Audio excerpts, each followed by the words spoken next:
వాయుగుండం ప్రభావంతో ఉత్తర తెలంగాణలో జోరు వానలు కురుస్తున్నాయి. ఉమ్మడి ఆదిలాబాద్ జిల్లాకు అధికారులు రెడ్ అలర్ట్ జారీ చేశారు.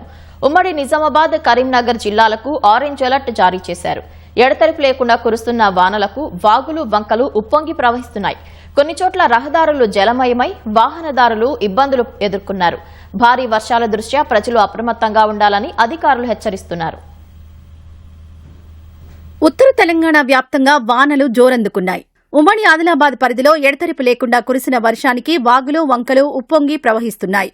ఇంద్రవెల్లి, తలమడుగు, నార్నూర్, జైనూర్లో రాత్రి నుంచి కురుస్తున్న వర్షాలతో నర్సాపూర్, శాంతాపూర్ వాగులు పొంగాయి.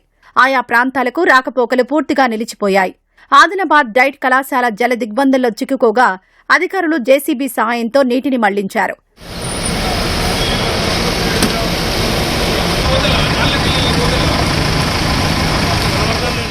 ఇంద్రవెల్లి ఉన్నత పాఠశాల ప్రాంగణంలోకి వరద నీరు చేరి విద్యార్థులు తీవ్ర ఇబ్బందులు ఎదుర్కొన్నారు. ఉట్నూరులో ఏకదాటి వానకు లక్షెట్టిపేట వంతెన పైనుంచి వరద ఉధృతంగా ప్రవహిస్తోంది. మంచిర్యాల జిల్లా మందమరిలో ప్రసిద్ధ కామాఖ్య అమ్మవారి ఆలయం వద్దకు వరద చేరుకోవడంతో రాకపోకలు నిలిచిపోయాయి.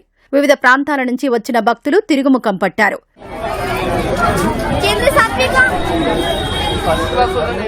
భారీగా కురుస్తున్న వర్షాల వల్ల చెన్నూరులో ఓ ఇల్లు కూలిపోయింది. ఎవరికీ ఎలాంటి ప్రమాదం జరగకపోవడంతో అంతా ఊపిరి పీల్చుకున్నారు. మహారాష్ట్ర సరిహద్దు ప్రాంతాల్లో కురుస్తున్న భారీ వర్షానికి కుంతాల జలపాతం పరవళ్లు తొక్కుతోంది. జలపాతం నుంచి లేస్తున్న మంచు తెరలు, గర్జిస్తున్న నీటి ధ్వని సందర్శకులను ఆకట్టుకుంటున్నాయి.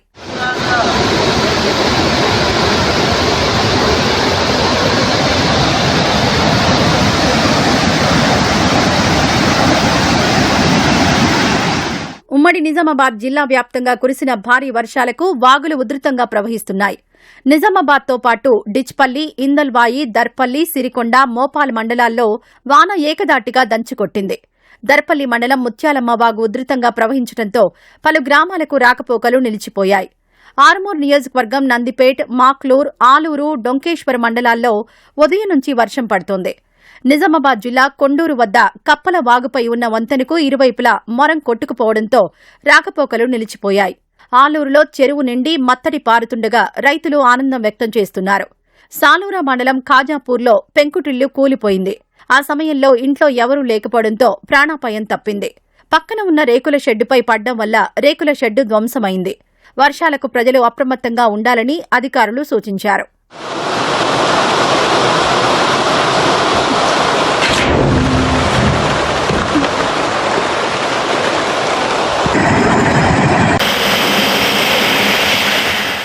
ఉమ్మడి కరీంనగర్ జిల్లాలోనూ ఎడతెరిపి లేకుండా కురిసిన వర్షానికి జనజీవనం స్తంభించింది. జగిత్యాల జిల్లా కోరుట్ల ప్రకాశం రోడ్డులో పలు వీధులు జలమయమయ్యాయి. ఇబ్రహీంపట్నం మండలం యామాపూర్, కోమటి కొండ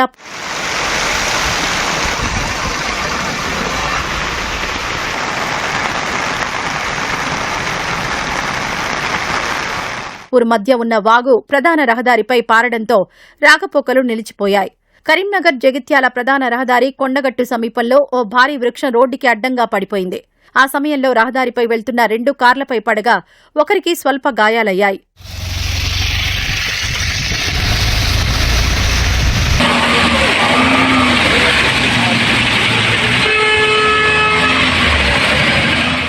రెండోజులుగా ఏకదాటిగా కురుస్తున్న వర్షాలకు పెద్దపల్లి జిల్లా రామగుండం, సింగరేణి ఉపరితల గనులలో బొగ్గు ఉత్పత్తికి అంతరాయం ఏర్పడింది. రామగుండం పారిశ్రామిక ప్రాంతాలలో కుండపోత వానలకు లోతట్టు ప్రాంతాలు జలమయమయ్యాయి. ఎరువుల కర్మాగారం నుంచి వచ్చిన వరద నీరు గ్రామాల్లోని నివాసాల్లోకి చేరడంతో స్థానికులు ఇబ్బందులు పడుతున్నారు. అధికారులు ఆరెంజ్ అలర్ట్ జారీ చేయడంతో ప్రజలు అప్రమత్తంగా ఉండాలని ప్రజాప్రతినిధులు సూచించారు.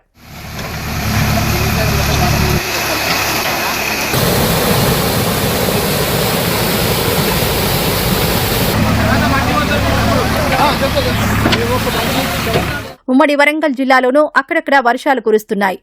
మహాముత్తారం మండలం కేశవాపూర్ సమీపంలో పెద్దవాగు, సింగారం, కాలవపల్లి మధ్య కొండవాగుల కల్వట్లపై ప్రవాహం భారీగా పెరిగింది. ఉమ్మడి మెదక్ జిల్లాలోనూ కురిసిన భారీ వర్షానికి రోడ్లు జలమయమయ్యాయి. నిన్న మొన్నటి వరకు వర్షాలు లేక ఇబ్బందులు పడిన రైతన్నలు జోరు వానలతో వ్యవసాయ పనుల్లో నిమగ్నమయ్యారు.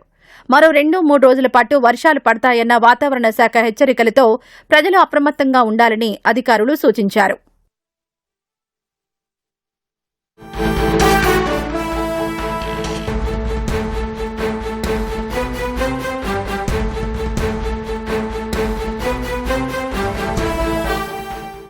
తాజాంశాన్ని చూస్తున్నాం. పెద్దపల్లి జిల్లా శ్రీపాద ఎల్లంపల్లి జలాశయంలోకి వరద ప్రవాహం కొనసాగుతోంది. ఎగువన కురుస్తున్న వర్షాలకు గోదావరి పరివాహక ప్రాంతంలోని వాగులు ఉప్పొంగటంతో జలాశయంలోకి భారీగా వరద నీరు చేరుతోంది. ఎల్లంపల్లి జలాశయం నుంచి 2 లక్షల పైగా క్యూసెక్ల దిగువకు విడుదల చేస్తున్నారు. మరిన్ని వివరాలు మా ప్రతినిధి స్వామికిరణ్ అడిగి తెలుసుకుందాం. స్వామికిరణ్, ఎల్లంపల్లి జలాశయంలోకి ఎంత వరద వస్తుంది, దిగువకు ఎంత విడుదల చేస్తున్నారు? సో గత 2-3 రోజులుగా కురుస్తున్నటువంటి వర్షాలకు శ్రీపాద ఎల్లంపల్లి ప్రాజెక్టుకు వరద నీరు పోటెత్తుతుంది. ఈ పోటెత్తినటువంటి ప్రవాహాన్ని జలాశయం పూర్తిగా నిండేటువంటి అవకాశం ఉండడంతో కిందికి కూడా దిగువకు నీళ్లు విడుదల చేస్తున్నారు. ఇప్పుడు ప్రస్తుతానికి అయితే మనం చూస్తే శ్రీపాద ఎల్లంపల్లి ప్రాజెక్టుకి 3,56,254 క్యూసెక్ల ఇన్ఫ్లో వస్తుంది. అంటే ప్రాజెక్టుకి వచ్చేటువంటి నీరు. దీంట్లో ముఖ్యంగా కడెన్ నుంచి మొత్తం గేట్లు ఎత్తి దిగువకు నీళ్లు విడుదల చేయడంతో సుమారు 1,56,279 క్యూసెక్ల నీళ్లు వస్తుంది. అలాగే ఈ జగిత్యాల, పెద్దపల్లి, ధర్మపురి ఇతర ప్రాంతాల్లో అంటే 3 రోజులుగా మనకు కంటిన్యూగా వర్షం కురుస్తుంది. ఈ వర్షం కురిసినటువంటి నేపథ్యంలో సుమారు 1,00,000 స్క్వేర్ కిలోమీటర్ల క్యాచ్మెంట్ ఏరియా ఉంది శ్రీపాద ఎల్లంపల్లి ప్రాజెక్టు. సో ఈ క్యాచ్మెంట్ ఏరియా నుంచి సుమారు 1,99,000 అంటే ఆల్మోస్ట్ 2 లక్షల క్యూసెక్ల ఇన్ఫ్లో అనేది ప్రాజెక్టుకు వరద నీరు చేరుతుంది. ఈ నేపథ్యంలో ప్రస్తుతం శ్రీపాద ఎల్లంపల్లి ప్రాజెక్టు పూర్తి స్థాయి మట్టం వచ్చేసి 148 మీటర్లు. అయితే ఇప్పటికే 147.70 మీటర్లు అంటే దాదాపుగా ఎల్లంపల్లి ప్రాజెక్టు పూర్తిగా నిండిపోయిందని మనం చెప్పొచ్చు. సో 20 టీఎంసీల పూర్తి స్థాయి నీటి నిల్వ సామర్థ్యం ఉంది. 20.1754 టీఎంసీలు శ్రీపాద ఎల్లంపల్లి ప్రాజెక్ట్ లో మనకు పూర్తి స్థాయి నీటి మట్టం. దీంట్లో ఇప్పటికే మనకు 19.3419 స్టోరేజ్ అంతా అయింది. అయినా ఇంకా ఇన్ఫ్లో అనేది కంటిన్యూగా కొనసాగుతుంది. ఈ ఇన్ఫ్లో రేపటి వరకు కొనసాగుతున్నటువంటి నేపథ్యంలో ప్రాజెక్ట్ ఖాళీ చేయాల్సినటువంటి అవసరం ఉంది. అందుకనే ఈ రోజు సాయంత్రం 7:30 గంటలకు 62 గేట్లకు గాను మొత్తం 15 గేట్లు ఎత్తి 1,56,000 క్యూసెక్ల వరద నీటిని దిగువకు విడుదల చేస్తున్నారు. అయితే ఈ దీంట్లో గేట్స్ ద్వారా 1,55,000 క్యూసెక్లు విడుదల చేస్తున్నారు. దీంతో నంది పంప్ హౌస్ కు 15,750 క్యూసెక్లు నంది పంప్ హౌస్ అంటే మిడ్ మానేర్ కు వాటర్ సప్లై చేయడానికి అవసరమైనటువంటి నంది పంప్ హౌస్ ద్వారా మనకు మిడ్ మానేర్ కు ఈ విడుదల చేస్తున్నారు. దీంతో హైదరాబాద్ మెట్రో వాటర్ కి రెగ్యులర్ గా ఇచ్చినట్టే 275 క్యూసెక్స్ ప్రస్తుతం విడుదలవుతుంది. మొత్తంగా చూస్తే ఈ 2-3 రోజులుగా కురిసినటువంటి వర్షాల కారణంగా శ్రీపాద ఎల్లంపల్లి ప్రాజెక్టు పూర్తి స్థాయిలో నిండింది. ఈ శ్రీపాద ఎల్లంపల్లి ప్రాజెక్ట్ అనేది ఈ ఉమ్మడి కరీంనగర్ జిల్లాకు గుండెకాయ లాంటిది. ఎందుకంటే ఈ శ్రీపాద ఎల్లంపల్లి నుంచి అటు మిడ్ మారేను, లోయన్ మానేర్ కు నీళ్లు ఎత్తిపోసుకుని అటువంటి జలాశయాలు నింపొచ్చు. అలాంటి ప్రాజెక్ట్ మొన్నటి వరకు కూడా చాలా తక్కువ అంటే 7 టీఎంసీలు మాత్రమే నిండి ఉంది. ఈ 3 రోజుల్లో పూర్తి స్థాయి నీటి మట్టానికి చేరుకోవడంతో అటు నీటిపారుదల శాఖ అధికారులు పంపింగ్ అనేది స్టార్ట్ చేశారు. దీని మీద ఆధారపడి ఉన్నటువంటి వేమూరు లిఫ్ట్, అలాగే రామగుండం లిఫ్ట్ ఇరిగేషన్ స్కీమ్ వీటికి ఇంకా ఎత్తిపోతలు ఇంకా స్టార్ట్ చేయలేదు. ఓన్లీ మనకి నంది పంప్ హౌస్ కు మాత్రమే ప్రస్తుతం పంపింగ్ అనేది కొనసాగుతుంది. ఇది ఇంకా మిడ్ మానేర్ కూడా చూసుకుంటే మిడ్ మానేర్ కూడా మనకు ఇన్ఫ్లో అనేది కొనసాగుతుంది. ఎందుకంటే అటు క్యాచ్మెంట్ ఏరియా ఇటు ఈ శ్రీకాకుళంపల్లి నుంచి కూడా మనకు రావడంతో అక్కడికి కూడా నీళ్లు వచ్చి చేరుతున్నాయి. ఇటు మిడ్ మానేర్ కు సంబంధించి మనకు 8 టీఎంసీలు 2 టీఎంసీలకు గానీ 8 టీఎంసీల నిల్వ ఉంది. 17,000 క్యూసెక్ల ఇంట్లో వస్తుంది. అంటే దీంట్లో మనకు గాయత్రి పంప్ హౌస్ నుంచి 12,600 క్యూసెక్లు వస్తే క్యాచ్మెంట్ ఏరియా నుంచి మనకు ఒక 4,000 క్యూసెక్ల నీళ్లు వస్తున్నాయి.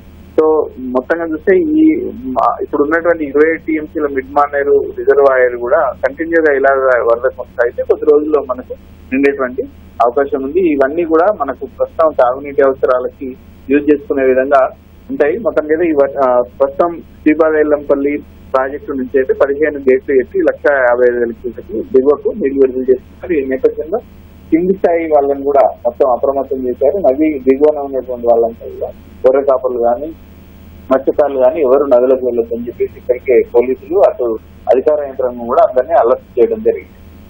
ధన్యవాదాలు స్వామి కిరణ్.